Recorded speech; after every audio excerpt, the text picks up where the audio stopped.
નમસ્કાર નમસ્કાર નમસ્કાર નમસ્કાર વાલા વિદ્યાર્થી મિત્રો, સ્વાગત છે આપનું વિદ્યાકુલ ગુજરાતી કોમર્સ ચેનલ પર। વિદ્યાર્થી મિત્રો, વાત કરીએ ધોરણ 11 અને એમાં પણ આપણી જોરદાર વાર્ષિક પરીક્ષા જ્યારે ચાલી રહી હોય ત્યારે વિભાગ સી એટલે કે 2 ગુણના પ્રશ્નોને આપણે કેમ સાઈડમાં મૂકી શકીએ બાળકો? પ્રત્યેકના 2 ગુણ, પ્રત્યેકના 2 ગુણ અને 2 ગુણના chapter wise very very very very very most important પ્રશ્નો તમને હમણાં જૂજ મિનિટોમાં આપી દઈશ। બસ તમારે એમાં ઘણી બધી મિનિટો એડ કરીને આ પ્રશ્નો તૈયાર કરી દેવાના છે, કારણ કે આ પ્રશ્નો તમને વાર્ષિક પરીક્ષામાં અવશ્ય અવશ્ય અવશ્ય હેલ્પફુલ સાબિત થવાના છે। ઓકે બાળકો, તો જોઈએ ધંધાનું સ્વરૂપ, હેતુ અને કાર્યક્ષેત્ર પહેલું ચેપ્ટર છે। એમાં તમારે 3 પ્રશ્નો કરી લેવાના છે। ધંધાને આર્થિક પ્રવૃત્તિ કેવી રીતે કહી શકાય? રોજગારની કોઈ પણ 2 લાક્ષણિકતાઓ જણાવો અને નંબર 3 ધંધાની સામાજિક જવાબદારીનો હેતુ એટલે શું? આ 3 પ્રશ્નો પહેલા ચેપ્ટરમાંથી વેરી વેરી મોસ્ટ ઇમ્પોર્ટન્ટ। બીજી નવી વાત એ કહી દો કે ભાઈ વાર્ષિક પરીક્ષામાં ફૂલ સિલેબસ હોય 11 ચેપ્ટર, પણ એમાં આગળના જે ચેપ્ટર પહેલી પરીક્ષાના જે ચેપ્ટર ચાલી ગયા છે, બીજી પરીક્ષાના જે ચેપ્ટરો હતા એનો ગુણભાર કેવો હોય? ઓછો। પણ વાર્ષિક પરીક્ષાના જે છેલ્લા 4 ચેપ્ટર છે 8, 9, 10 અને 11, આ ચેપ્ટરનો ગુણભાર સૌથી વધુ હશે। એટલે હું બધા ચેપ્ટરના મોસ્ટ આઈએમપી પ્રશ્નો આપીશ, પણ સૌથી પહેલા તમારે કયા પ્રશ્નો કરવાના છે? 8, 9, 10 અને 11 ચેપ્ટર। ડન? ચાલ આગળ વધીએ બાળકો। તો ચેપ્ટર નંબર 2 ધંધાકીય સેવાઓ 1 વીમાના સિદ્ધાંતોની યાદી આપો। સામાન્ય વીમાના પ્રકારોની યાદી બનાવો। જિંદગીના વીમાને નુકસાન વળતરનો સિદ્ધાંત લાગુ પડતો નથી, શા માટે? સ્વાસ્થ્યના વીમા વિશે ટૂંકમાં જણાવો। અને નંબર 5 પાઇપલાઇન દ્વારા વહન કઈ પેદાશો માટે યોગ્ય છે? કઈ પ્રોડક્ટ કઈ પેદાશ માટે પાઇપલાઇન દ્વારા વહન કરી શકાય? પેટ્રોલિયમ પેદાશો છે, ગેસ છે, હે ને, પાઇપલાઇન દ્વારા વહન એનું આરામથી કરી શકાય છે। ચેપ્ટર નંબર 3 ની વાત કરીએ બાળકો, ધંધાકીય સેવાઓ પાર્ટ 2 ઓવરડ્રાફ્ટ એટલે શું? એટલે આ ઓવરડ્રાફ્ટ નો મતલબ જ થાય BOD, બેંક ઓવરડ્રાફ્ટ એટલે શું? ચાલુ ખાતેદારને મળતી સુવિધા છે। ચાલુ ખાતામાં રહેલી જમા રાશિ કરતા વધુ રકમ ઉપાડવાની સુવિધા એને કહેવાય બેંક ઓવરડ્રાફ્ટ।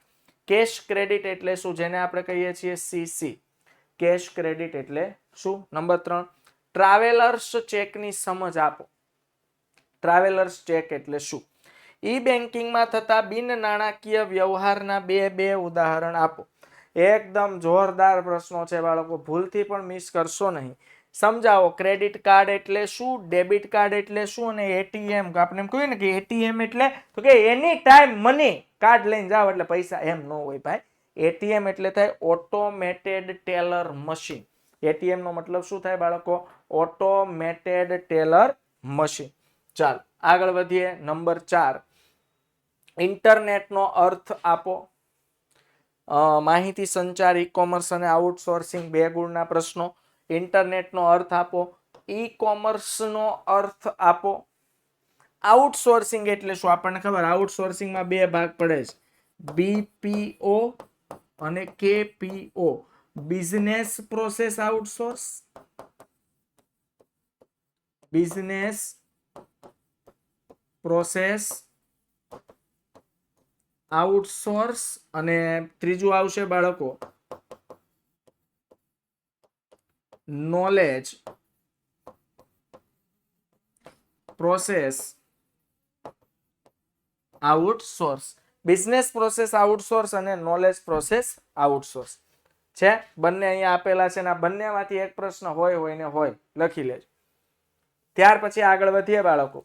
તો વૈયક્તિક માલિકીમાં નંબર 5 ધંધાકીય વ્યવસ્થાનું સ્વરૂપ 1, જેમાં 3 વ્યવસ્થા સમજવાની છે, વૈયક્તિક માલિકી, હિન્દુ અનડિવાઇડેડ ફેમિલી અને ભાગીદારી પેઢી। ઓકે, પછી ધંધાકીય વ્યવસ્થાના સ્વરૂપ ભાગ 2 માં આવે કંપની, જોઈન્ટ સ્ટોક કંપની, સહકારી મંડળી। વૈયક્તિક માલિકીમાં અમર્યાદિત જવાબદારી માલિકને કઈ રીતે હાનિકારક છે? સ્વાભાવિક છે ભાઈ, દેવું વધી જાય તો માલિકોએ અંગત જર જમીન મિલકત જાયદાદ વેચીને પણ દેવું ભરપાઈ કરવું પડે છે। વૈયક્તિક માલિકીમાં રહસ્યોની જાળવણી કેવી રીતે શક્ય બને છે? સમજાવો। અમર્યાદિત જવાબદારી એટલે શું? સમજૂતી આપો। 1932 ભાગીદારી કાયદા મુજબ ભાગીદારીની વ્યાખ્યા લખો કે ભાગીદારી એવી વ્યક્તિઓ વચ્ચેનો સંબંધ છે કે જેઓ બધા દ્વારા અથવા બધા વતી કોઈ એક દ્વારા ચલાવાતા ધંધાનો નફો વહેંચી લેવા સંમત થયા હોય. સગીર વ્યક્તિ ભાગીદાર ક્યારે બની શકે?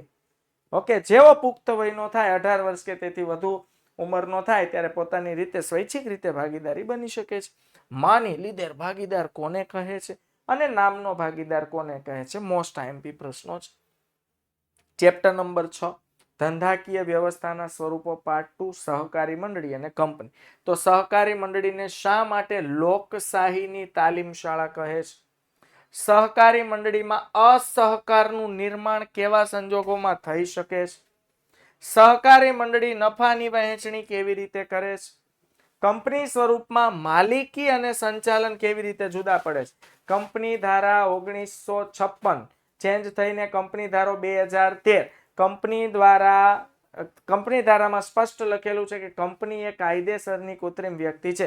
કાયદા દ્વારા તેને અલગ અસ્તિત્વ પ્રાપ્ત થયું છે, અલગ વ્યક્તિત્વ પ્રાપ્ત થયું છે. કંપનીની કોઈ પણ 3 લાક્ષણિકતા સમજાવો. ત્યાર પછી ચેપ્ટર 7 જાહેર ક્ષેત્ર, ખાનગી ક્ષેત્ર અને વૈશ્વિક સાહસ.